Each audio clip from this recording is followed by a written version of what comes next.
எப்போவுமே சில விஷயங்கள மறக்கவும் முடியாது, மாற்றவும் முடியாது. அதே மாரி தான் இந்த ஹோட்டல் எனக்கு. நான் எங்கள் அம்மா கூட போனதுலேருந்து இப்போ லாஸ்ட்டாக நான் சோலோவா போன வரைக்கும் இந்த ஹோட்டல்ல தான் நான் தங்கியிருக்கேன். அதுக்கு ஆப்போசிட் சைட்லேயே எனக்கு ஆட்டோ கிடைக்கும். ₹100 சார்ஜ் பண்ணுவாங்க.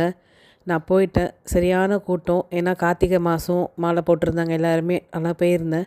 அங்கே எனக்கு தெரிஞ்ச ஐயர் இருக்கார் அப்படிங்கிறதுனால அவர் கையில் காலில் விழுந்து நான் அப்பாயின்மெண்ட் வாங்கி நல்லபடியாக என் முருகனை சிறப்பான தரிசனத்தை 1 ஹவரில் பார்த்துட்டு நான் வந்துட்டேன்.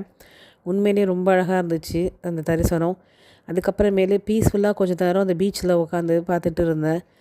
எனக்கு போகிறதுக்கே மனசு வரல. ஆனாலும் நம்ம அன்னைக்கே நம்ம பழனி கிளம்ப வேண்டியது இருந்துச்சு. அதனால் சரி ஓகேன்னு வேக வேகமாக அங்கேருந்து நான் கிளம்பிட்டேன்.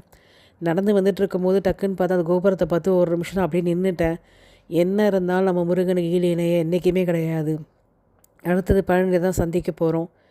வாங்க பழனி கன்னி பண்ணுவோம்.